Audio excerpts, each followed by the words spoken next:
여기서 이제 저는 중요하다고 보는 거는 국민들의 역동성 문제가 있는데, 실제로 뭐 저희도 지금 이 자리에 앉아있는 이유가 있는 거 아닙니까? 뭔가 진보 세력이 단결해야 된다. 이게 없으면은 제가 보기에 야권을 뭐 하나로 만들고 이런 거는 정말 무원한 것 같고, 그래서 무엇보다 여기 있는 분들, 진보 진영이라고 소위 표현되는 세력들이 잘 단결하는 문제가 중요하지 않겠나 이렇게 생각합니다. 네. 말이 나온 김에 우선 선관위에 등록된 두 정당과 곧 등록하실 정당의 입장을 우선 듣는 게 순서일 것 같습니다.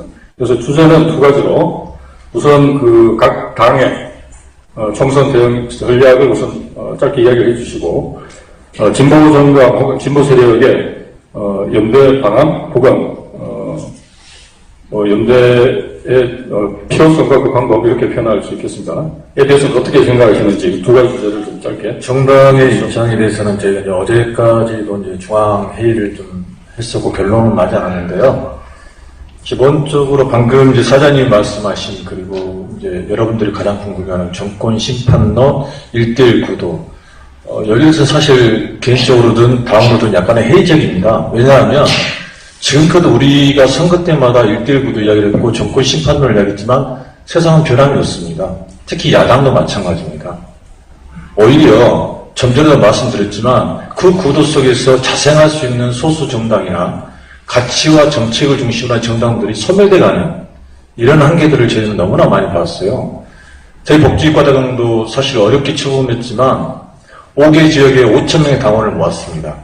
정말 복지과로 가야 한다는 염원이었으면 하기 힘들거든요. 근데 또 1대1 구도 정권 심판론에 의해서 그런 소수 정당들을 괴멸시켜버리는, 그러면 우리는 언제나 다당제를 맛볼 수 있고 언제나 정말 국민 대다수인 노동자나 서민이나 중소상공인이나 자영업자의 이익을 대변할 수 있는 정당이 존재할 수 있느냐는 겁니다. 그 선거 때만 되면은 거대 야당, 여당도 마찬가지입니다. 포괄적인 민생 문제를 가지고 이야기를 하지만 선거만 끝나면은 언제 그러냐는 듯이 친기업, 대재벌 정책들을 펴내지 않습니까? 야당은 거기에 부안해동하고 그 법안들을 만드는데 일조를 했습니다. 그래서 지난 20년 동안 대한민국이 헬조선이 됐고 대한민국의 모든 지표가 나빠진 원인 중에 하나가 여당은 어차피 간에 기업가, 친기업 그리고 재벌 정책을 했기 때문에 그렇다 치더라도 야당이 그 법안을 만드는데 사인을 해주고 허락을 했다는 거예요. 왜 여기에 대한 심판들은 우리는 묻지 않고 항상 선거 때만 되면 정권개최 1대1 구도만 이야기하는지, 솔직히 말씀드리면요, 완전히 망해봐야 정신을 차릴까 이런 생각도 해봤습니다.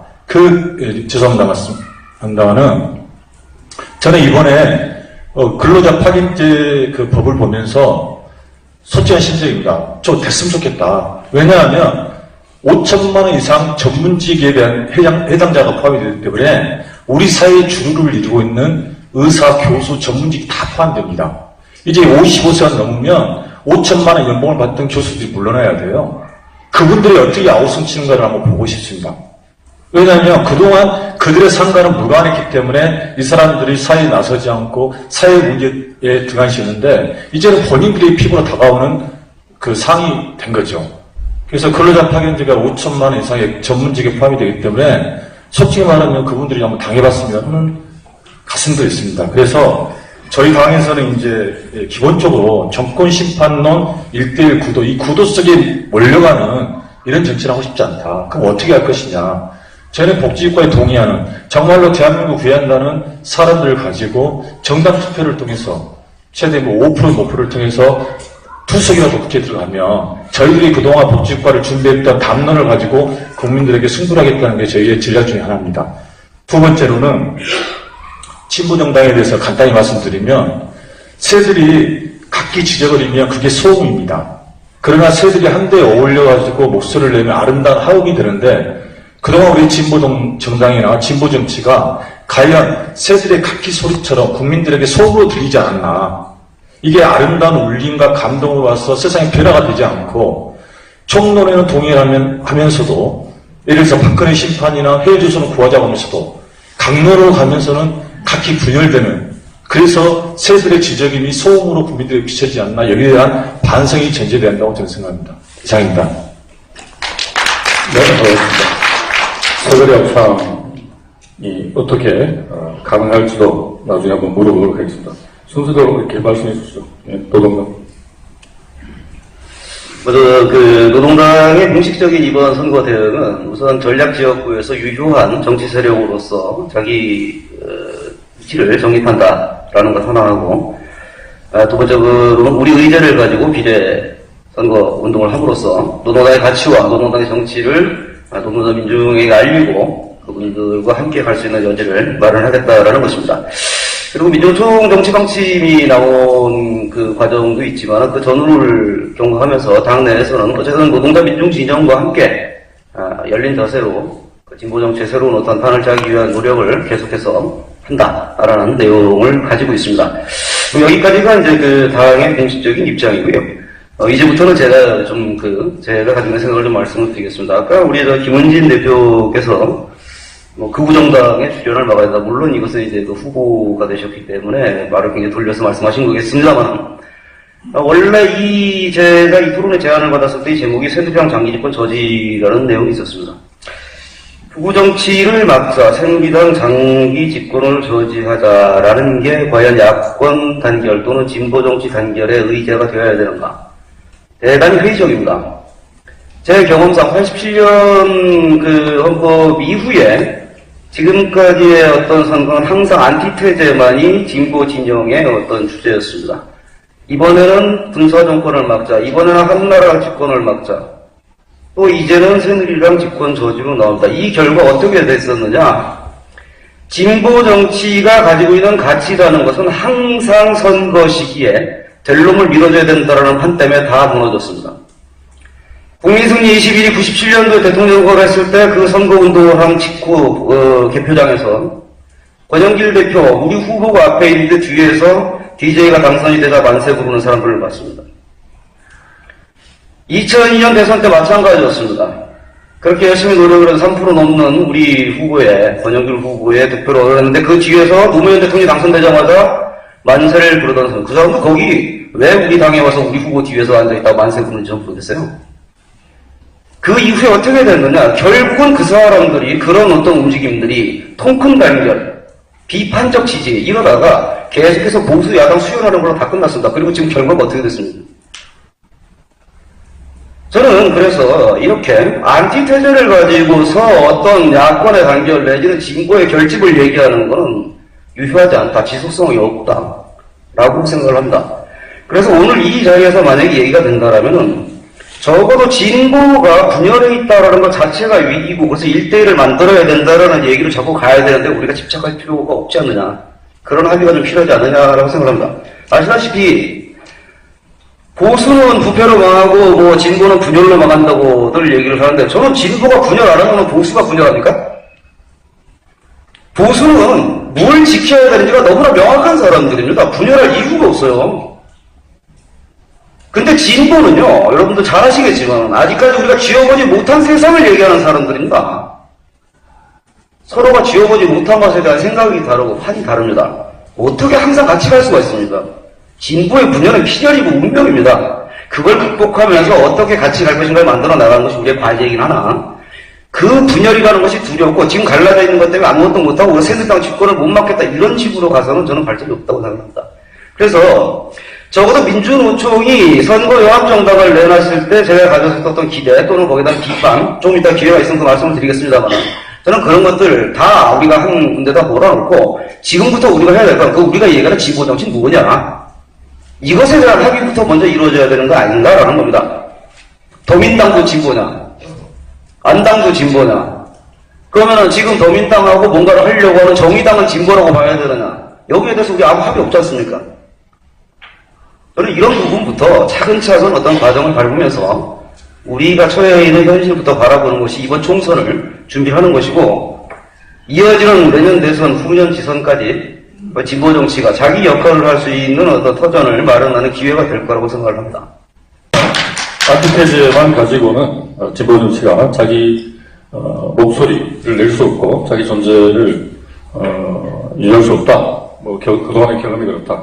그래서 진보 정치가 뭔지부터 합의해야 연대도 가능하고 통합도 가능하다. 이런 말씀으로 이해하겠습니다. 우리,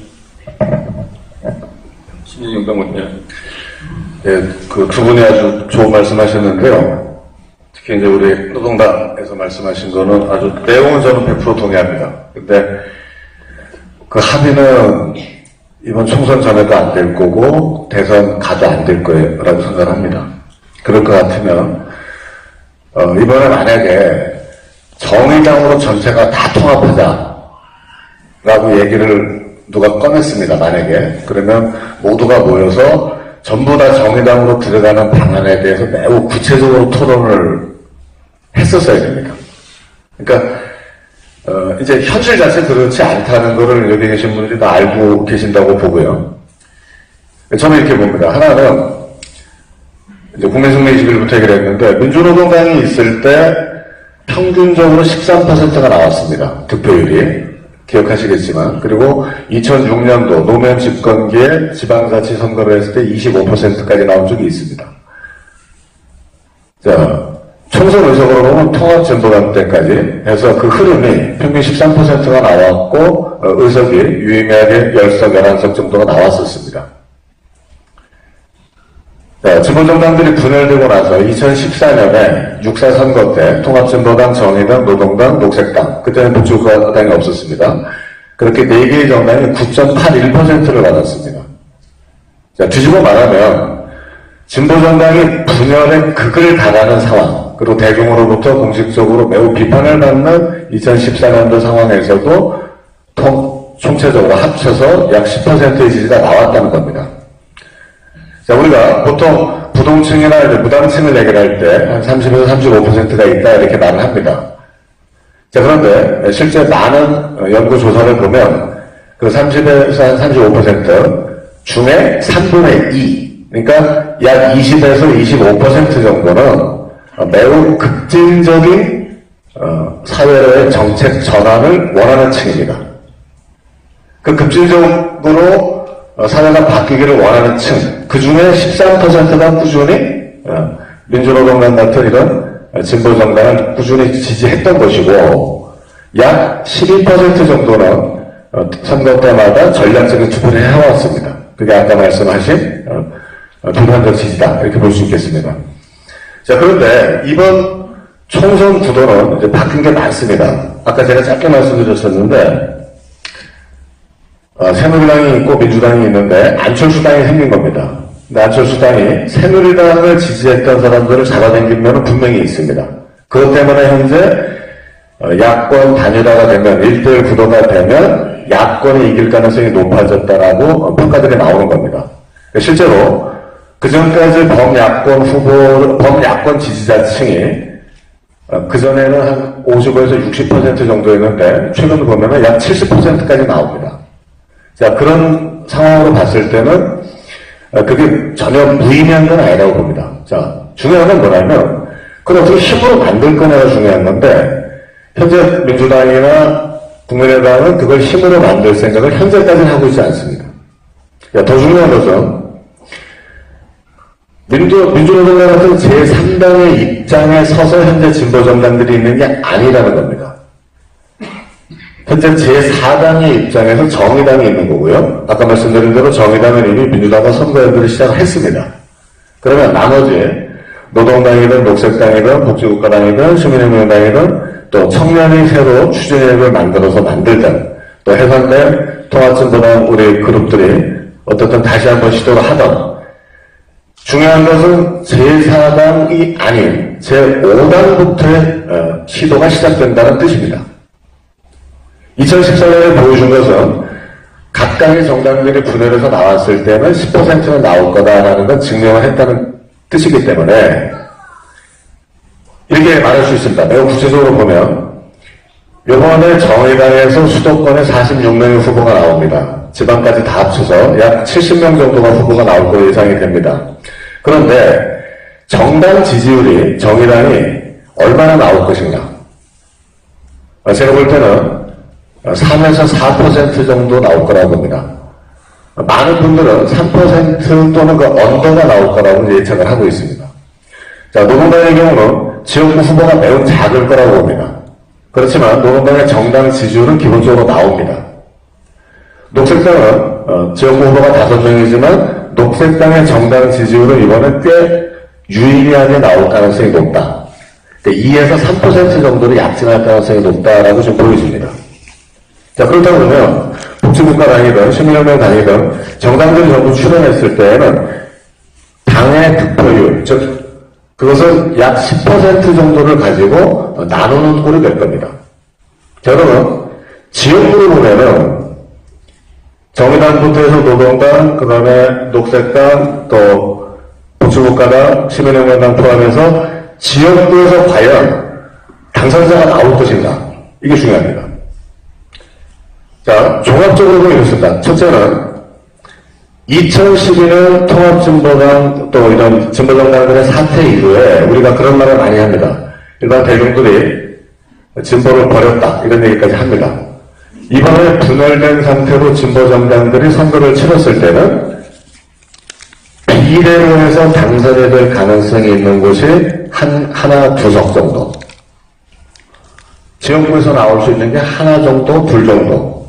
크더라도 서너 석 정도라고 한다면 기존까지의 진보정당 운동은 사실상 공식적으로 소멸했다라고 하는 걸 현재 정치 세력들이 보여주는 결과가 될 거라고 봅니다.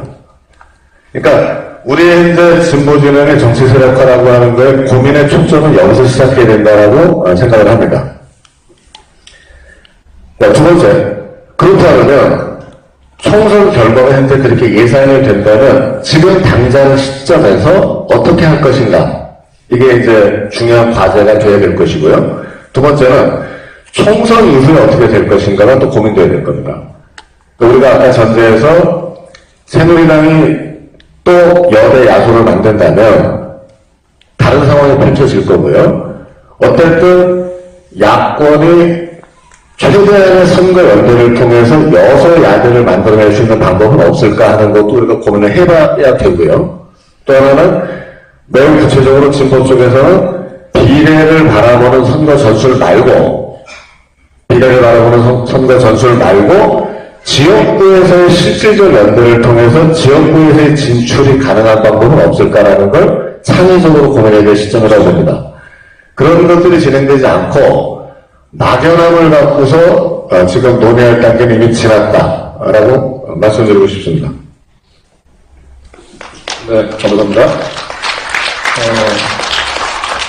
줄이자면 역사적 경험을 보고 맞지는 선거의 결과가 놓고 보나 진보진영이 분열해서 대항했을 때 어떤 기대도 걸기 어렵다. 이번 선거도 마찬가지일 것이다. 라는 말씀이셨고 목이 한숨이냐 두숨이냐 별로 중요하지 않다고 생각합니다. 따라서 지금 현재 총선이 불과 석 달도 채 안 남은 거죠. 다가온 상황에서 추상적인 논의보다는 구체적인 방법을 가지고 실질적인 논의를 해야 되지 않느냐, 이런 말씀이었던 것 같습니다. 그 방법이 하나로 지역구에서 구체적인 연대 방법을 찾아야 한다, 이렇게 이해가 되겠습니까? 네. 그래서 지난 그 총궐기 과정에 그 방법 중에 하나였다고 생각합니다. 민주노총이 선거연합 정강을 제기를 했습니다. 많은 분들이 추이에 대해서 상당한 관심을 가지고 지켜보신 걸로 알고 있고, 또 이것이 이제 폐기됐죠. 폐기되면서 여러 가지 고민들과 논쟁들도 또한 있었던 걸로 알고 있습니다. 우리 마이크를 전농 박형규 위원장님께 넘겨서 민주노총이 발표한 총선 대응 방침은 요약하자면 그렇습니다. 노동기를 중심으로 한 대중조직이 정권 심판을 위한 이 총궐기에 나서면서 동시에 민중진영의 후보를 적극 지원하는 후보 전술과 대중운동을 배합하겠다, 이렇게 요약할 수 있을 것 같습니다. 이 부분에 대해서 그러니까 선거연합 정당의 모멘텀을 살릴 수 있는 방법이 있겠는지, 또 현실적으로 가능하다면 어떤 구상을 하고 계신지, 우리 이제 전동의 입장을 먼저 들어보도록 하겠습니다. 정치가 여러 가지 각도로 이렇게 멸망을 하지만은 가장 큰 것은 민중들에게 희망을 주는 거라고 다들 생각하실 겁니다. 저도 마찬가지로 농촌에서 서울을 왔다 갔다 하지만은 구체적으로는 우리 마을 사람들에게 희망을 주는 사람이 돼야 되지, 그냥 쓸데없이 서울 왔다 갔다 하는 사람이다 이런 소리 듣기 싫은 거라고 생각합니다. 근데 과연 그분들이 작년에 어떤 희망을 가졌을까? 어떨 때 가장 큰 희망을 가졌냐면은 민중총궐기 때 가장 큰 희망을 가졌습니다. 아마 여기 계신 분들이 참여를 하셨겠지만은 농민들은 더더욱 그랬습니다. 1차 총궐기 때 끝나고 민주노총 폭력 시기 때문에 농민대회가 묻혔다고 엄청나게 원망이 심했습니다. 그런데 2차, 3차를 겪으면서 오히려 힘이 났습니다. 왜 힘이 났냐면은 야당같이 쫄지 않고 당황하지 않고 민중진영이 단결했기 때문에 그거에 너무나 신났기 때문에 희망을 보았던 겁니다.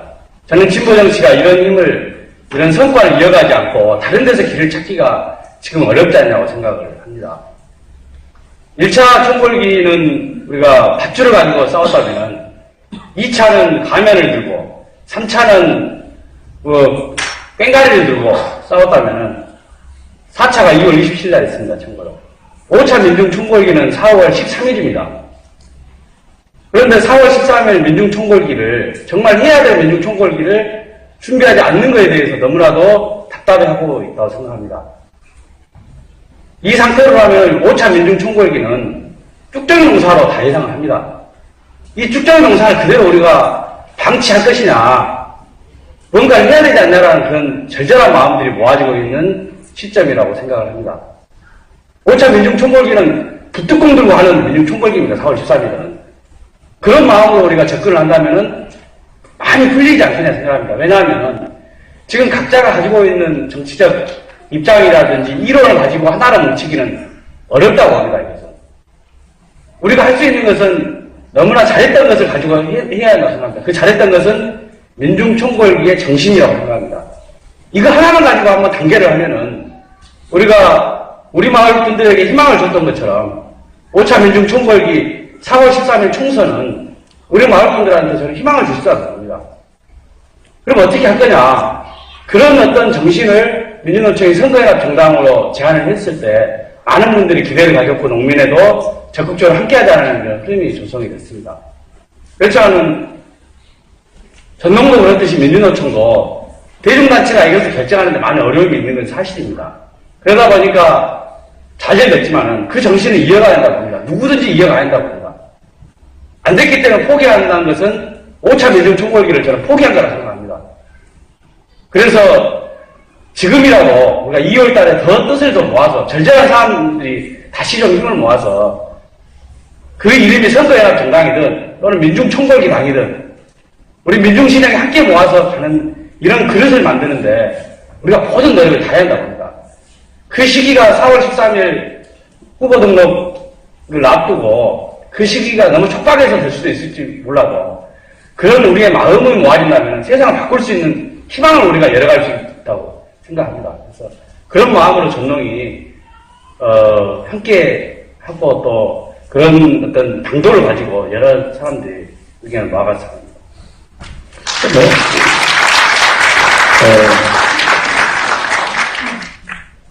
네. 1차는 밥줄이고 2차는 가면이고 3차는 꽹가리로 가셨는데 저는 쌀포대밖에 기억이 안 나는 것 같습니다. 자, 이 선거연합 정당론에 대해서 제가 이 사회자로서 질문을 드리는 범주는 민주노총이 제안한 선거연합 정당에만 국한되지 않습니다. 선거연합 정당을 통해서 실현하고자 했던 바, 뭐 다르게 말하면 진보 진영 전체에 단결된 대응, 더 나아가면 단일한 대응을 촉구하고 그 앞장에 민주노총이 서겠다는 선언이었다고 보는데요. 물론 여기 전농 역시 적극적으로 지지하고 또 마지막까지 실현을 위해서 눈물겨운 고투를 벌인 걸로 알고 있습니다만 일단 이 진보 진영 전체의 단결을 전제로한 총선 대응이라는 게 공통적으로 지적하시는 과제이자 책임이라고 정리할 수 있을 것 같습니다. 이 부분에 대해서 조금 더 구체적인 한 발 들어가서 이야기를 좀 들어봤으면 하는데요. 각 단체 입장. 오전에 우리 윤복달 교수님께서 뭐, 종교인이라고 아까 호칭하기는 좀 더 제약이 있습니다만, 네. 진보주의 단계와 관련된, 입장이 계시면 말씀 좀 해주시기 바랍니다. 아마 국민들은 한국의 정치권 또는 이제 각 정당의 모습을 이렇게 바라보고 있을지도 모르겠습니다. 대한민국의 버스는 낭떠러지를 향해서 달려가고 있는데 그 버스 안에서 좋은 자리를 차지하겠다고 싸우고 있는 게 우리 정치인들의 모습일 거고 또는 이제 정당의 모습이다라고 대부분의 국민들은 생각을 하고 있을 겁니다. 이제 여러분들이 말씀을 하셨지만 사실 한국 정치에 대한 실망감은 저로부터 비롯해서 더 이상 희망을 얘기할 수 없을 정도로까지 가 있다라고 생각을 하고 있습니다. 그래서 그 어떤 이야기를 하더라도 그 어떤 정책을 내세우더라도 사실은 국민들에게 이게 와닿지 않을 겁니다. 늘상 해왔던 이야기를 또 하는 것 같고 항상 함께 한다라고 이야기했고 또 항상 연대한다라고 이야기했지만 막상 가는 길은 혼자였던 거죠. 홀로 가는 모습을 늘 보여줬기 때문에 사실은 이제 그 어떤 정책이나 그 어떤 희망적인 이야기들도 국민들에게 쉽게 다가서기는 쉽지 않을 거다라는 생각을 하고 있습니다. 그래서 더더욱 연대에 대한 이야기들을 하고 있는 것 같고요. 이제 그 말씀을 하신 분들의 뉘앙스는 조금씩 달랐지만 사실은 그 의미에는 폭넓은 연대에 대한 이야기들을 하고 있는 것 같습니다. 그래서 물론 이제 하나의 정당으로 선거를 기획하고 또는 이제 정책을 연대하는 것은 쉽지 않은 것이 현실입니다. 하지만 할 수 있는 일을 같이 할 수 있는 일을 찾다 보면 당장의 선거 연계는 힘들겠지만 정책과 관련해서는 분명히 할 수 있는 일이 있을 거라고 생각을 하고 있습니다. 물론 이제 정책을 만들어가는 또한 이제 소수정당이나 다당제로 가기 위한 선거구에 대한 논의부터 시작을 한다면 훨씬 더 바람직할 거라고 생각을 하고 있고요. 종교의 경전도 마찬가지입니다. 종교의 경전은 전 세계에 있는 종교의 경전은 80%가 같은 언어로 쓰여져 있다고 합니다. 그러니까 단지 다른 20% 때문에 2000년, 3000년간을 끊임없이 갈등하고 대립하고 전쟁을 겪어오고 있습니다. 마찬가지일 겁니다. 다르지 않은 부분들이 분명히 훨씬 더 많이 존재를 할 거라고 생각을 하고 있고요. 그런 것들을 찾아낸다면 사실은 가능한 일들이 눈에 보이지 않을까라는 생각을 하고 있습니다. 그게 종교 간에서는 해결하지 못하는 일을 그러면 한국 정치에서는 왜 해결하라 그러면 사실은 제가 이렇게 지혜롭게 드릴 수 있는 말씀은 없습니다. 하지만 한국 정치니까 가능한 것이고 그리고 이제 더 이상 갈라져서는 살 수 없는 절체절명의 위기에 와 있지 않습니까? 그리고 당장의 일은 불평등한 사회구조가 양극화를 넘어서서 저는 계급화 사회로 가고 있다라고 생각을 하고 있습니다. 이러한 위기들을 슬기롭고 지혜롭게 이겨내지 못한다면 우리가 가야 할 미래는 눈에 뻔하지 않나, 눈에 뻔히 보이는 일이지 않나라는 생각을 합니다. 그래서 이런 기회를 좀 스스로 찾아내고 더 나아가서 좀 스스로 대안을 만드는 행동들을 해야 되지 않을까라는 생각을 하고요. 종교는 사실은 이제 한국 정치사에서 끊임없이 한국 정치와 대부분 유착을 해왔습니다. 그렇지 않은 시기는 거의 없다라고 할 정도로 끊임없이 유착을 해왔지만, 또 마찬가지로 그 유착의 고리를 끊기 위해서, 정치권과 대립하고, 또는 이제 공정한 목소리를 내기 위해서 노력했던 많은 종교인들이 있습니다. 마찬가지로 이번 총선과 또 대선으로 이어지는 과정에서 끊임없이 목소리를 내왔던 공동의 정의를 위해서 그리고 공동선을 위해서 노력해왔던 종교인들을 연대해서 또 함께 우리 사회의 바람직한 미래에 대해서 이야기하는 자리들을 많이 만들고 또 2030년이면 대한민국이 초고령 사회로 진입을 한다고 합니다. 고령자들이 무척 많은 곳이 종교계입니다. 그래서 이 옆에 아름다운 또 우리 그 대한민국 효녀연합의 대표가 계시는 것처럼 사실은 그 청년들을 넘어서는 뭔가에 대한 외연의 확대 이런 것들도 종교계 내에서 좀 고민을 해야 될 부분이 아닌가라는 생각을 또 오늘 이 자리를 통해서 좀 성찰을 해보았습니다. 예, 이상입니다. 네, 감사합니다. 자, 달리는 버스가 남터지로 가고 있는데 현실 정치인은 그 안에서 자리 다툼만 하는 거 아니냐. 그리고 뭐 좀 애둘러서 말씀하셨지만 종교인들은 정치권에서 잘 판을 짜면 열심히 도울 준비되어 있다. 판이 준비됐냐? 뭐 이렇게 따져 물으신 것 같습니다.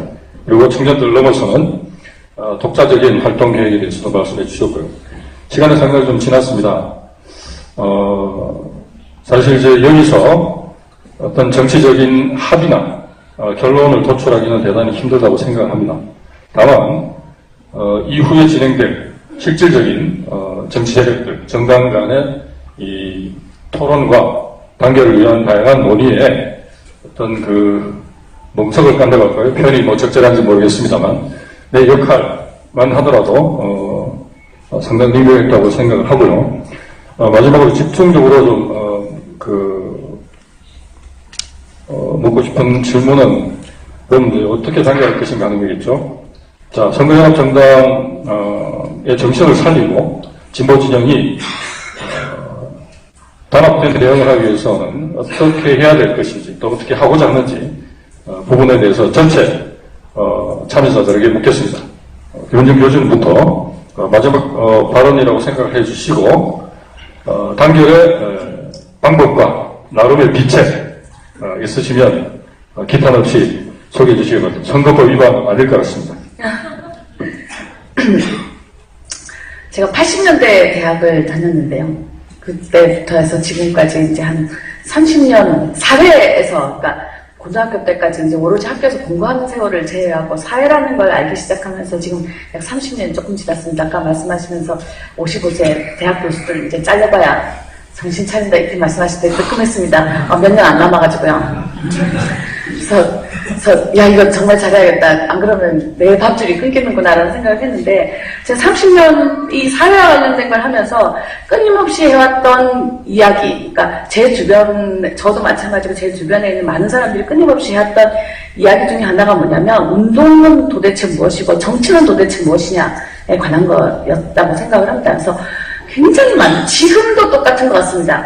지금도 여전히 우리가 운동을 하는 사람이냐 정치를 하는 사람이냐에 대한 것조차도 불분명한 상황이 우리가 지금 처해져 있는 상황이 아닌가라는 생각을 합니다. 그래서 저는 방금 좀 전에 박영대 정책위원장께서 말씀하신 것처럼 대중조직, 우리는 대중조직이고 그러니까 대중조직에서 할 수 있는 역할이 이만큼 그리고 그 다음 나머지는 정치조직이 어떤 식으로 정치 세력을 하고 이런 부분들이 필요하다라는 걸 얘기를 하면서 이제 끊임없이 운동과 정치에 관한 얘기를 하는데요.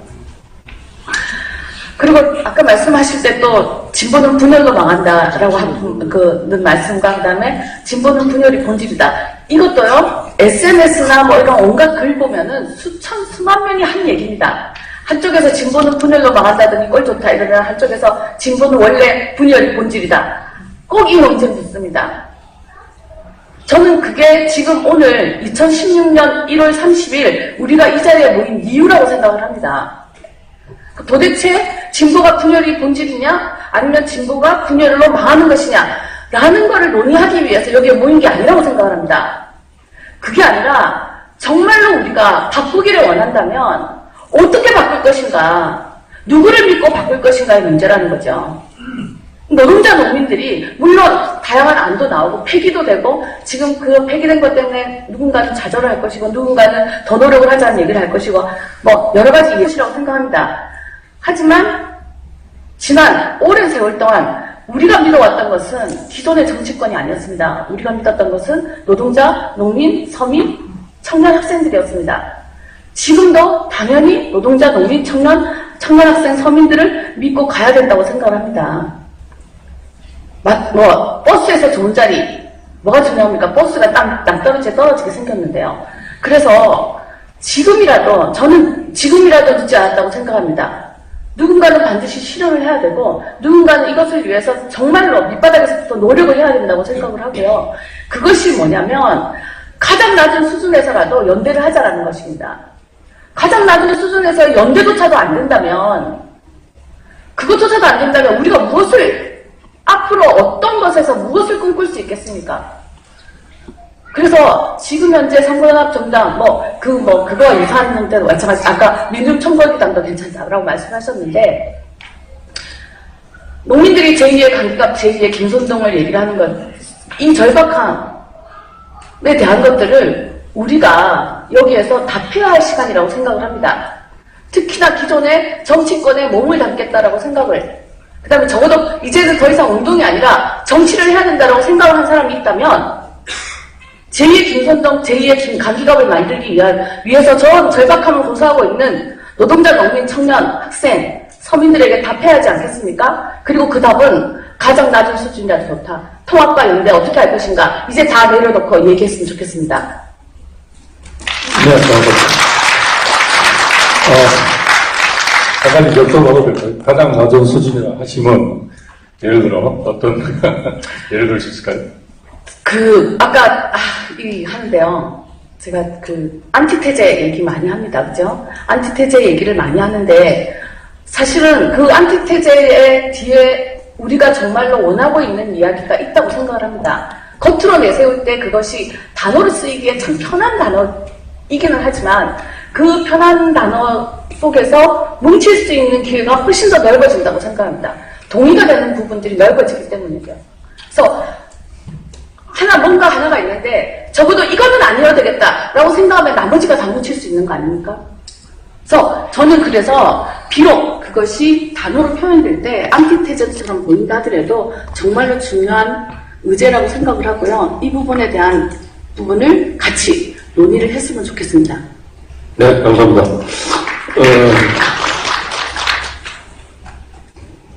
분열이 진보의 본질이 아니라 단결로 나아가는 운동이 진보의 본질이다. 이런 말씀 먼저 해주셨고요. 특정한 사례를 들진 않았지만 진보 진영이 총선에 임함에 있어서 성질적으로 해결될 과제로 그럼 현재적으로 동의할 수 있는 수준이 뭔가 그리고 그 방법은 뭔가 이것부터 시작하자는 말씀으로 정리할 수 있겠습니다. 어떻게 독주당부터 하실까요? 예. 등록부터 할까요? 일단 등록정당에 영광을 드리겠습니다. 먼저 하시죠. 노동당. 최근 등록정당. 견제들어가니 제가 먼저 끝내겠습니다. 저희는 이제 현실적으로 보면 이 자리에서 결론내기는 힘들지만 그래도 그 주말 오후에 오셨는데 뭔가 좀 하나를 얘기하겠다 해서 권고도 제가 화장실 갔다 오면 생각을 좀 했습니다. 그래서 지금 선거연합정당이나 이제 사실 저희 당에서 고민을 좀 하고 있는 게 정파 등록제입니다. 한 정당 내에서 진보 정당들이 각자의 정당들의 이하 요구를 대변해 줄 수 있고 비례대표 소수도 나눌 수 있는 이런 시스템이었는데 현실적으로 보니까 그게 불가능할 것 같아요. 선거가 이제 불과 2달 남았는데 각 정당들이 자기 당들을 해체하고 한 정당에 모여서 정파 등록제든 선거연합 정당을 한다는 것은 좀 무리지 않나. 그래서 저는 이제 오늘 이 자리에서 이건 어떨까 하는 생각을 좀 해봐요. 그게 힘들다면 질문지 내용을 보니까 새누리당과 보수 언론이 공격 예상된다 우리가 단결하면 심지어 야당도 우리를 견제하지 않겠냐 이런 내용인데 저는 정말 보수 언론이나 야당이 우리를 견제할 만큼이라도 앞으로 나갔으면 좋겠어요. 사실 저희들의 관심을 안 갖고 무관심이 더 아프다고 저는 생각이 들거든요. 그래서 이번 선거만이라도 지금 예를 들어서 이제 녹색당도 있을 거고 청년당이 일당이 있고 노동당, 복지과당이 의제를 서로 같이 공유를 하는 거예요. 그리고 기자회견도 같이 하는 거고. 그러면 선거가 이제 무르익다고 하면 여당이든 야당이든 매일 싸움할 겁니다. 여당도 공천 문제, 야당도 공천 문제. 근데 저희 소수 정당들은 정치 정당들은 해외조선을 어떻게 구하겠습니다. 대한민국을 어떻게 바꾸겠습니다 하는 희망적인 이야기를 계속 하다 보면 이게 소수당은 알려지지 않지만 서너 개 당들이 그런 기자회견을 하고 그 시민재단처 연대하고 길거리 서명하고 하다 보면 이제 선거 투표장 가서는 노동당을 찍든 복지국당을 찍든 일단 국민들에게 인지가 되지 않겠느냐. 인지도가 있어야 지지도가 올라가듯이 그러한 퍼포먼스나 그러한 전략적인 연대를 해봤으면 하는 생각이 듭니다. 이상입니다. 네, 감사합니다. 뭐 이런 고민들이 좀 더 깊이 있게 논의되는 자리가 꼭 필요하다는 생각이 듭니다. 뭐 전파등록제가 시기적으로 늦다면 이 무관 시임으로부터 극복하기 위해서라도 공동의 기획과 그다음에 의제를 공유하고 공동행동을 찾을 수 있는 방법을 적극적으로 모색하자라는 의견으로 들었습니다. 예. 가장 오래된 선거입니다. 아까 제가 미처 중앙선거관리위원회 등록정당 지금 상황을 이번 주에 새로 확인하지 않는 바람에 굉장히 큰 결례를 저질렀습니다. 다시 이 자리를 빌어서 일단 뭐 사과를 좀 드려야 될 것 같고요. 네, 저는 뭐 오늘 뭐 그것까지 바라고 오진 않았었습니다. 구체적으로 그러면 이제부터 무엇을 어떻게 할 것인가. 그래서 여기 계신 분들과 이 앞에 나와 있는 모든 이 참가자들이 구체적으로 무엇을 할 것인가에 대한 얘기가 오늘 다 나올 거라고는 뭐 예상하지는 않았습니다. 근데 그게 굉장히 중요하죠. 선거는 현실입니다. 선거는 성적표를 받는 과정이고요. 그렇기 때문에 선거를 하려면요, 어쨌든 다들 뭐 경험해 보셨으니까 아시겠지만 분명한 어떤 그 목적이 있어야 돼. 실물적인 목적이 있어야 되는 겁니다. 몇 명을 당선시킬 건지, 어디서 당선시킬 건지, 이제 몇 프로, 이게 사실 계산이 나와야 선거운동이 되는 것이고, 그러다 보니까 뭐 의제라든가, 아젠다를 세팅한다든가, 또는 조직을 어떻게 갖출 것인가, 인물을 누굴 내보낼 것인가, 이거 선거에서 굉장히 이제 구체적인 내용이 되겠죠. 뭐 여기서 단결해가지고 선거를 대응한다 그러면 이제 이런 부분까지도 얘기가 돼야 될 것이고, 대중조직에서 제출된, 민주노 총회나 대중조직에서 제출된 선거연합 역시도 바로 이런 구체적인 실물적인 측면을 어떻게 만들어 나갈 것인가에 대한 하나의 아이디어였었다라고 생각을 합니다. 근데 저는 이제 다시 한번 좀 강조를 해야 될 거는 제가 이제 구체적으로 말씀을 드린 그런 기회를 좀 따로 가졌으면 좋겠습니다만 당위는 뭐 아까 저도 당위적으로 뭐 진보 보수 말씀도 드렸고 여러 가지 말씀드렸습니다. 당위적으로는 가장 낮은 수준에서 뭔가를 해야 되지 않겠느냐. 물론 뭐 저는 이제 후보가 아니니까 직설적으로 말씀드리면은 새누리당 재집권을 막아야 되지 않겠느냐 이런 걸 가지고서 이제 얘기를 아주 낮은 수준에서 합의를 할 수 있겠죠. 근데 저는 그것이 지속성이 있을 수 있는 것이냐라는 거는 또 다른 문제라는 겁니다. 우리는 당위만 먹고 살 수 없습니다. 여기 모인 이유는 현실적으로 눈앞에 닥친 이 총선을 어떻게 돌파할 것이며 구체적으로 진보 정치 세력을 어떻게 만들어내서 과연 이 한국사에서 남한사의 이 헬 노선을 어떤 식으로 뒤집어 엎을 것인가에 대한 실물적인 로드맵과 그 구체적인 방안을 그려보는 것이 우리 뭐 진보 좌파의 어떤 그 연대와 통합이 되는 것이지 당장에 지금 4월 총선 눈앞에 두고 아주 낮은 수준에서 결합을 했는데 북한에서 장관 임사에 쐈다. 그러면 너희들 입장이 뭐냐라고 한다라면 어떻게 해야 됩니까? 그 낮은 수준, 그저 새누리당 집권만 막아야 된다는 그 수준에서 그 결합이 계속 유지될 수 있을 것인가? 이건 종북 논란하고는 또 다른 문제입니다. 저는 굉장히 어떤 그 당위를 강조하는 과정 속에서 낭만주의가 우리를 자꾸 지배하는 게 아닌가라는 생각을 합니다. 아까 이제 시민혁명당에서 구체적으로 이번 선거에서 몇 프로가 어떻게 되고 뭐 진보정당이 몇 프로를 나눌 수 있고 이제 말씀을 하셨는데 계산기를 두드려보는 과정 속에서 그 정도가 얘기가 나올 수 있어야 된다는 거죠. 사실 그 계산기 결과는 제가 계산한 거하고 좀 다르긴 합니다. 근데 어쨌든 그런 과정들이 어떤 식으로 교류 분배되면서 이 수준에서 우리가 진보 정치에 대한 통일된 또는 단합된 그림을 그릴 수 있는가에 대한 논의가 이루어져야 되는 것이지 그것이 아니라 지금 이게 시급하고 이것을 해야 돼 이게 당이다 그러니까 모이자 가장 그런 식으로 모인 데가 저는 지금 그 선거연합당의 표본이 지금 국민의당이라고 봅니다.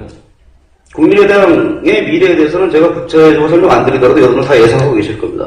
진보 정치 또 그렇게 되면은요 다시 한번 그렇게 되면 이제는 평가받을 수 있는 기회를 다시 가지지 못할 수도 있습니다. 그래서 저는 대단히 조심스럽게 접근해야 된다고 생각하는 것이고 그래서 그 좋은 말씀에 반대하는 것이 아니라 그 말씀을 제대로 잘 그 정신을 살리기 위해서라도 조금 더 면밀하고 조금 더 구체적인 내용으로 우리의 내용물들을 좀 생산해내는 과정을 앞으로 계속 밟아야 되지 않겠는가 그렇게 생각합니다.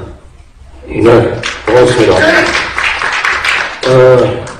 다 좋은데 당위만 가지고 지속성을 담보할 수 있겠는가?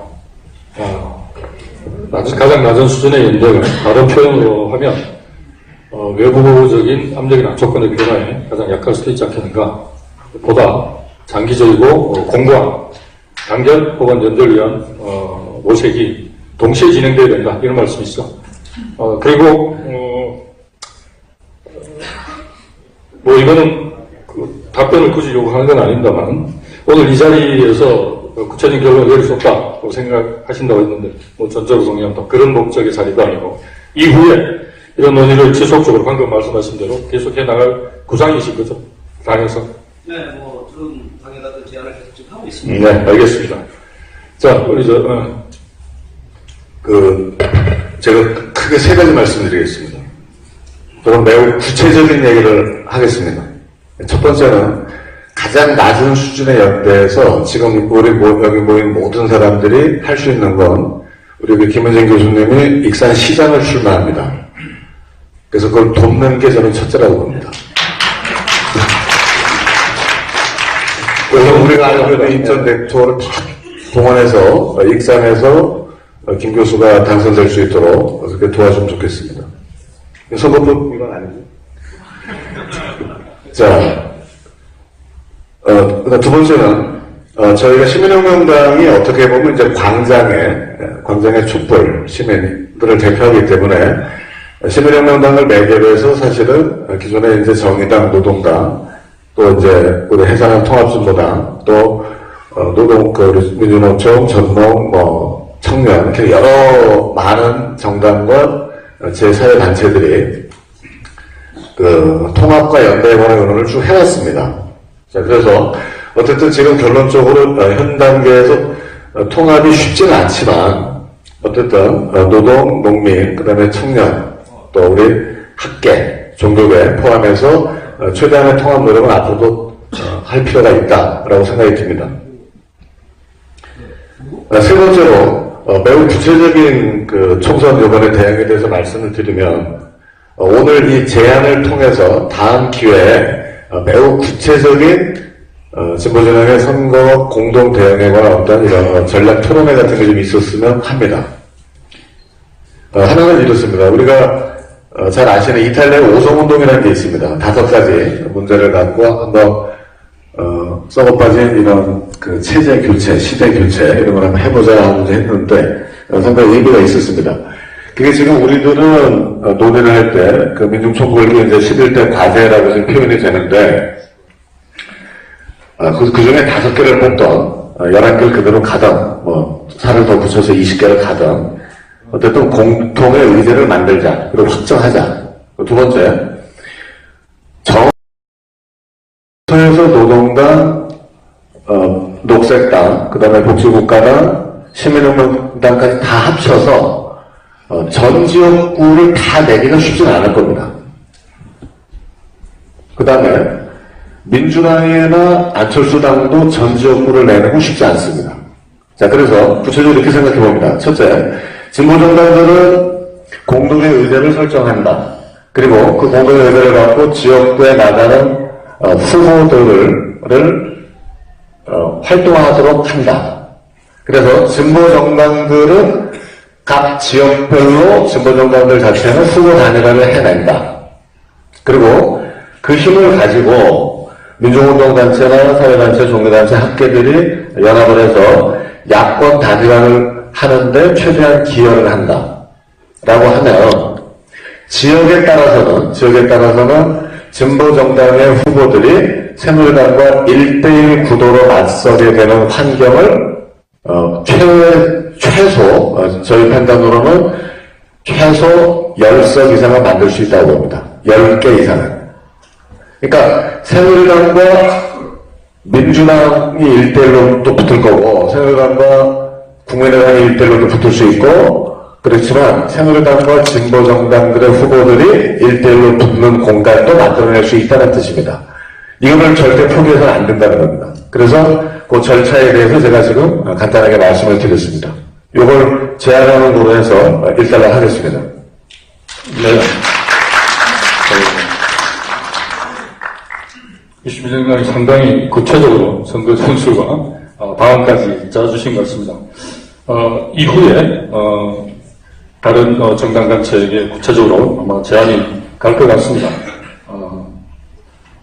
성과 있는 토론 기대하겠고요. 우리 정동희 대표도 뭐 정당은 아닙니다만 총선에 임한 진보 진영의 단결 방안과 입장에 대해서 좀 말씀해 주실까요? 네. 진보 진영의 단결, 뭐 여러분들 앞에서 다 말씀하셔서, 근데 이제 저도 사실 현실 정치를 하고, 정당 운동을 하고, 그런 입장은 아니어서 그렇긴 하지만, 이 단결이라는 게 참 쉬운 문제는 아닌 것 같습니다. 단결하려면 사실은 내가 가진 뭔가를 내려놓을 수 있어야 되고, 내가 더 밑으로 내려가야 되고, 내가 더 헌신해야 되는 건데, 그게 정말 어려운 일 아닌가. 그래서 오늘 얘기 또 많은 분들 이야기 들으면서, 뭔가 그런 정신을 한번 다시 생각해 봐야 되는 거 아닌가? 이런 생각 하나 했고요. 사실은 청년혁명에서는 우선은 청년들의 힘을 모으는 걸 첫 번째로 할 겁니다. 이번 총선에서도 저희 목소리를 구체적으로 내기 위해서 청년들의 힘을 우선은 저희는 모으는 걸 첫 번째로 할 겁니다. 그리고 청년들 안에서 저희가 이야기하는 정책 내용을 실질적으로 이야기할 수 있는 후보도 세울 겁니다. 그리고 마지막으로 어찌됐건 이런 이야기들이 지금 다 이번 총선에서 함께 대응을 해나가고 단결하자고 말씀하시고 계신데, 저희는 역시나 이런 노력에도 저희도 힘을 보태고 함께 갈 거라는 말씀 정도 드릴 수 있을 것 같습니다. 네, 이상입니다. 네, 감사합니다. 아까도 말씀드렸지만 청년들의 실력으로 단결의 분위기도 만들고 낙연 정치도 밀어내는 성과 있기를 기대하겠습니다. 우리 게스트로 모신 분들께는 1분 동안 마무리 발언, 근데 주제는 그렇게 하시죠. 진보진영에 바란다는 주제로 1분씩 마무리 발언 부탁드리겠습니다.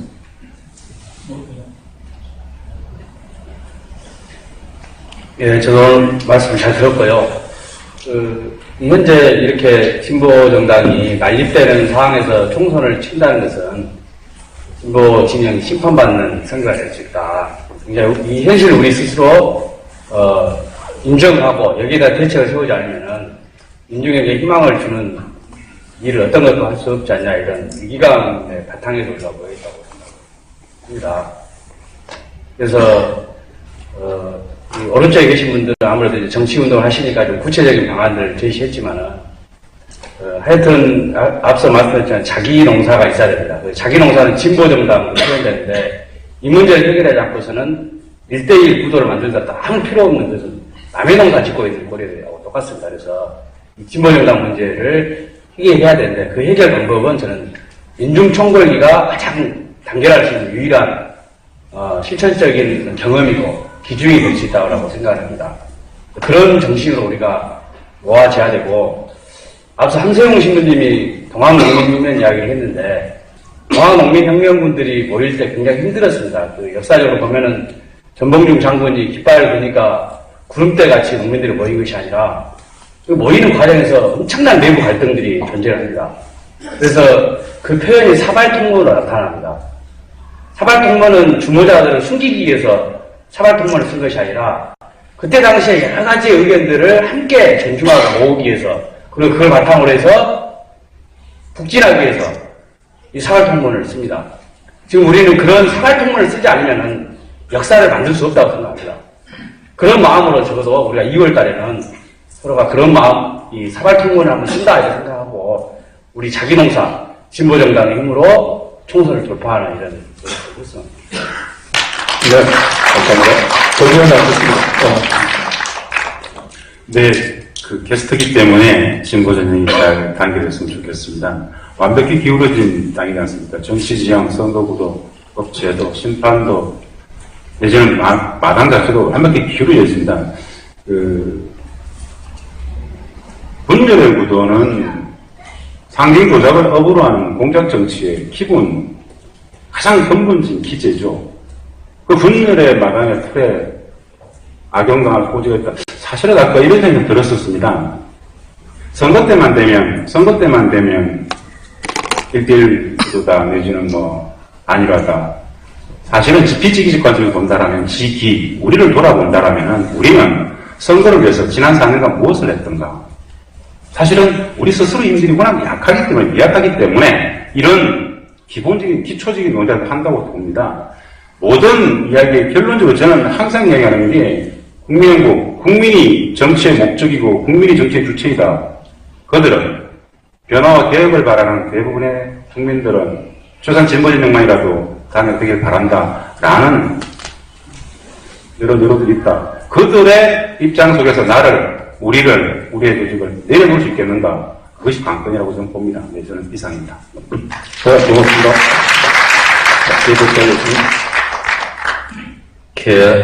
물질이나 자본은 급속도로 변화하고 있고요. 이제 그 속에서 물질과 자본을 선용해야 될 사실은 사람은 상실되고 있는 게 현실인 것 같습니다. 그래서 물론 선거나 정치를 통해서 이렇게 상실돼가는 사람을 찾아내는 것이 중요하지 않을까라는 생각을 합니다. 그래서 좀 더 시민 속으로 다가가야 될 것 같고요. 그리고 우리 스스로 행복해질 수 있는 방안들을 많이 만들어내야 될 것 같습니다. 우리 스스로 행복해짐을 통해서 국민들과 더불어서 행복해질 수 있는 여러 가지 가능성들을 찾아내는 그런 시작이 되었으면 좋겠습니다. 네, 고맙습니다. 자, 우리 끝으로 윤정 대표 말씀 듣겠습니다. 네. 사실 박근혜 정권이 당선되고 나서 세월호 참사 같은 일이 사실 이 정도의 일은 상상 못했지만 이런 일이 일어날 거라는 상상은 다들 하셨잖아요. 그래서 저도 이제 진보정당 활동을 했던 사람으로서 너무 큰 책임감과 무거운 죄책감도 가지고 있고요. 이런 걸 다 알고 있었던 우리가 더 각성되지 못했기 때문에 이런 일들이 계속 반복되는 거라고 생각합니다. 그래서 이 자리가 너무 소중하다고 생각하고요. 우리가 다 성찰하는 계기가 되었으면 좋겠습니다.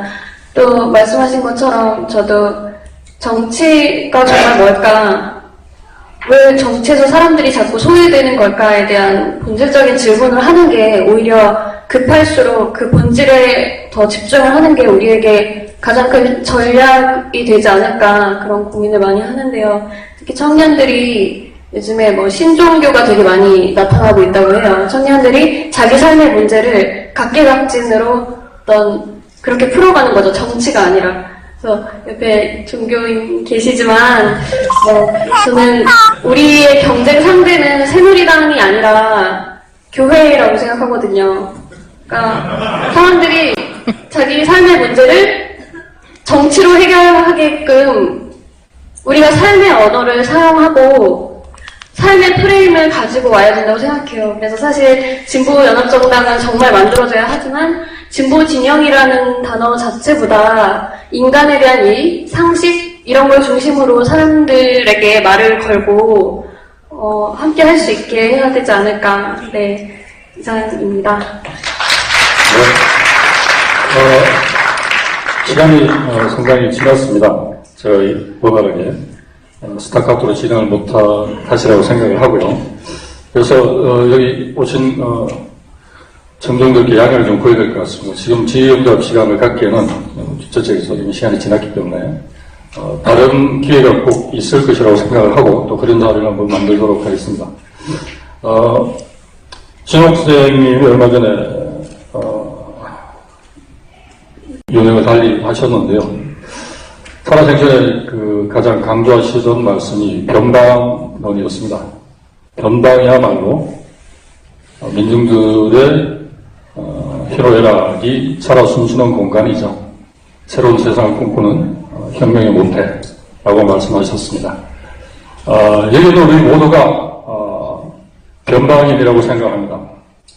변방의 자부심으로 또 변방의 정신으로 새로운 세상을 꿈꾸고 만들어 나가는 주역이 되기를 바라면서 오늘 진보 진영의 총선 대응 전략에 관한 대토론회를 모두 마치도록 하겠습니다. 대단히 감사합니다. 수고하셨습니다.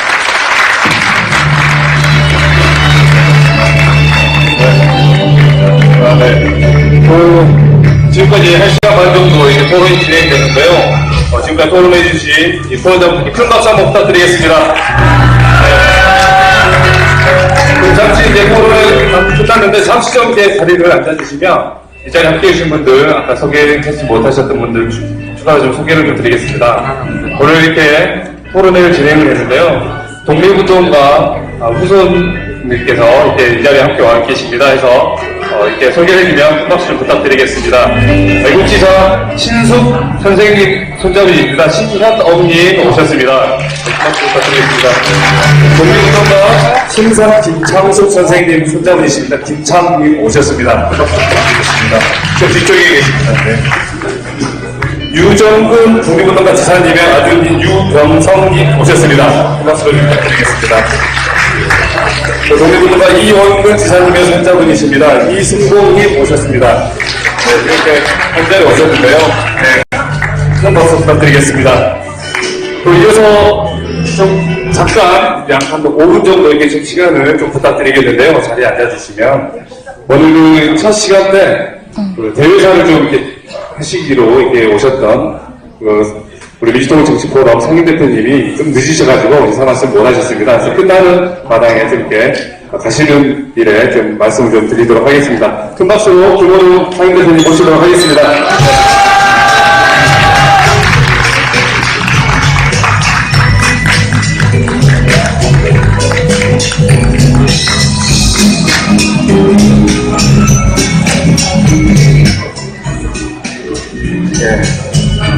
여러분들 오늘 좋은 토론이었죠? 예. 오늘 상당히 진지하고 또 하여튼 궁극적으로는 진보 정치 세력이 어떻게 결성돼야 되느냐고 필요성, 당위성 그리고 방법론까지 진지하게 의견이 나눠졌습니다. 생산적인 토론이었다고 생각하고 한국 정치사에 이런 토론이 오늘의 이 토론이 중요한 그런 일정으로 기록되기를 진심으로 바랍니다.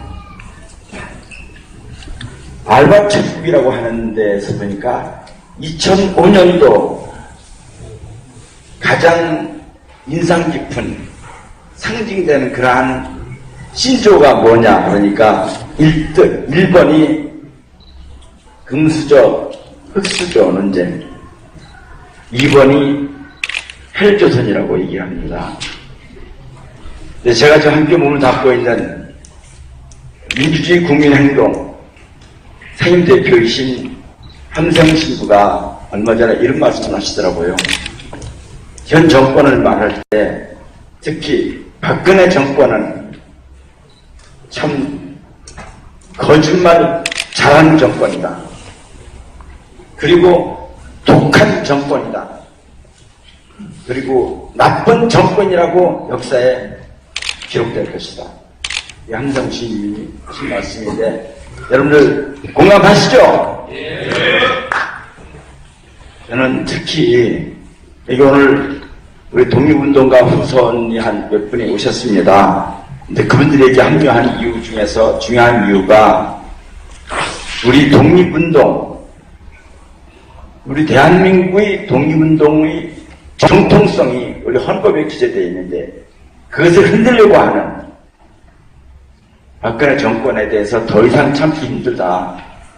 이런 문제의식이 지금 그동안 잠잠해 있던 친일파가 발기천 이사당에서 숨기고 있던 독립운동가 후손들이 지금 그 문제에 대해서 위기감을 느끼고 나서기 시작을 했습니다.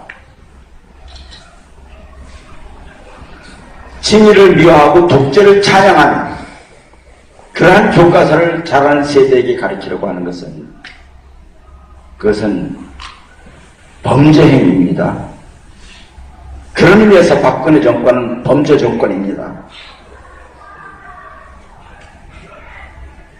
이런 범죄 정권이 계속돼서 정권을 창출한다고 하는 것은 이 대한민국이 과연 어떤 나라로 자리 잡을 것인가, 유지될 것인가, 아니 존재할 만한 가치가 있는 정권, 국가인가 하는 본질적인 문제를 제기하고 있습니다. 그런데 우리 사회는 지금 심각한 분열에 직면해 있습니다. 한국의 경제 성장의 엔진은 이미 꺼졌습니다. 중산층은 붕괴되었고 빈곤층은 급증하고 있습니다. 일자리의 4%만 만드는 100대 재벌이 국가의 부의 60%를 가져가고 있습니다.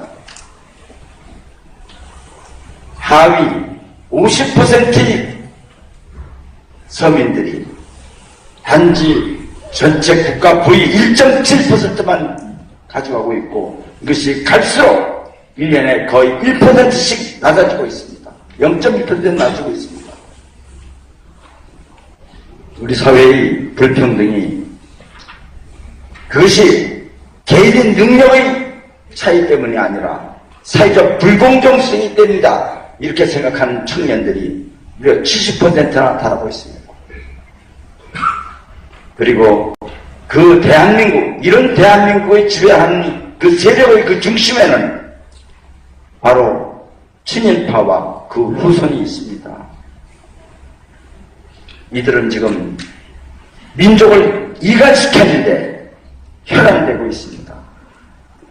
이미 김대중 대통령의 6.15 공동선언, 노무현 정부의 14 공동선언은 이미 휴지가 되었습니다. 그리고 외세를 끌어들여서 한반도를 강대국의 놀이터로 만들고 있습니다. 이제는 민생만이 아니라 한반도의 안전, 안보마저도 민족의 안보는 지금 위협을 받고 있는 것입니다. 최근에 북한의 핵실험에 대해서 현 정권은 진짜 미치듯 날뛰고 있습니다. 2006년에 노무현 정부 때 북한이 핵실험을 했습니다. 그때 저는 국회 통일외교 통상위원장으로서 그 문제에서 함께 같은 집권당도 고민을 했습니다. 그때 기본적인 자세가 이랬습니다. 그 당시에 네오콘이 지배하던 부시 정권이 대북 적대 정책을 제거하지 않는 한은 북한 핵 개발은 멈출 수가 없을 것이다. 그래서 미국에 대해서는 대북 적대 정책을 완화하고 그걸 바꾸라는 얘기를 하고 북한에 대해서는 자제하라고 얘기를 해야 합니다.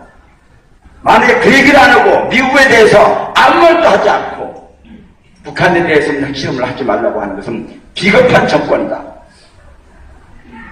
그것이 그 당시의 결론이었습니다. 이 박근혜 정권은 진짜 비겁한 정권입니다. 진짜 비겁한 정권입니다. 위안부 문제 여러분들 보셨을 겁니다. 한마디로 박근혜 대통령은 아베에게 노라는 그런 협상입니다. 오직하면은 일본의 외교 전문가들도 이겨도 너무 이긴 협상이라고까지 말하겠습니까? 저는 이런 대한민국 국가의 정통성이 근본적으로 흔들리고 있는데 이 부족한 권력에 맞설 야당은 어디 있습니까? 지금 야당은 자신을 지지하는 국민에게 대해서 참으로 무책임해 왔습니다. 총선 대선을 통해서 무려 국민들이 절반에 해당되는 사람들이 자기를 지지했으면 그 지지한 국민에 대해서 너무나도 무책임해 왔습니다. 지난 대선 4.19로 붕괴된 이승만 정권이 자행한 3.15 부정선거 이후에 최대의 관건 부정선거입니다. 이 문제에 대해서 야당이 어떤 취재를 취했습니까? 정면으로 와서 싸웠습니까? 진짜 정권 교체를 할 수 있는 그런 의지를 갖고 있는 정권입니까? 그리고 야당 대표는 이승만 박정희 묘소를 참배하면서 우리가 우리의 자랑스러운 대통령이라고 얘기했습니다. 북한 잠수함이 천안함의 타격이라고 이렇게 고백을 했습니다. 또 다른 야당은 이승만은 국부로 모셔야 된다. 그러면서 천안함 문제나 세월호 문제나 교과서 국정화 문제에 대해서는 침묵으로 일관하고 있습니다. 야당 역사상 가장 야당 성향이 야성이 결여된 그러한 야당의 지도부입니다. 야당 역사상 가장 무능하고 야당 역사상 이렇게 개념 없는 야당 지도부를 본 적이 없습니다. 지금 우리 사회는 서민들의 삶, 그 앞길이 안 보입니다. 서민들 5년 후, 10년 후 우리가 어떻게 살아야 될 것인가? 진짜 앞길이 안 보입니다. 수조논쟁, 헬조선 논쟁이 불붙고 있습니다. 부의 불평등이 심화되어서 사회적 충돌 위기로 지금 치닫고 있습니다. 이렇게 엄혹한 현실에서 친일 반민족의 뿌리를 든 촛불 언론, 검찰이 헬조선 체제를 철벽 방어하고 있습니다. 분단에 지정하는 언론, 분단에 지정하는 군대, 분단에 지정하는 공업탄압기구, 이들은 민족을 이간시키는데 골몰하고 있습니다. 민중의 삶, 이렇게 비피한 것은 이 일제 강점기를 방불하고 있습니다. 단지 신시훈대님이 이런 말씀하셨습니다. 민중 직접 폭력, 혁명론을 주장하셨습니다. 민중이 직접 나서야 됩니다. 민중이 직접 나서지 않으면 아무것도 바꿀 수 없습니다. 민중이 한국 역사에 있어서 민중이 직접 나서지 않고 바뀌어진 세상을 바꾼 적이 한 번도 없습니다. 3.1운동도 민중이 지어 나섰습니다. 4.19 혁명도 민중이 지어 나섰습니다. 6월 항쟁도 민중이 지어 나섰습니다. 야당이 나선 적이 없었습니다. 그 민중이 직접 나설 수 있는 그 기조, 그 기조의 출발이 바로 진보 정치제도의 출현입니다. 우리는 이 길밖에 다른 길을 택할 길이 없습니다.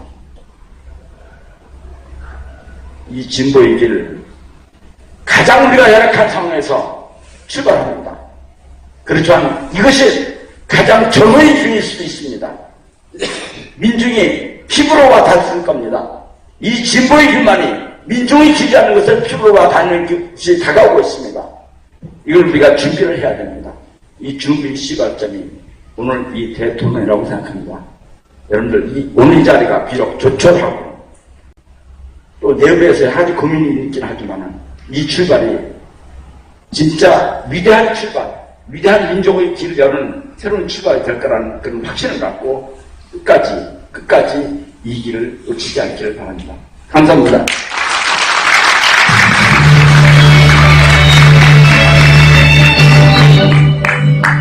네, 그래서 이곳에서 한국 정치 대토론회 진보 진영의 정치 세력과 어떻게 가능한다는 주제 토론회를 모두 마치도록 하겠습니다. 지금까지 함께해 주신 여러분 너무너무 고맙습니다. 조심히 돌아가시죠.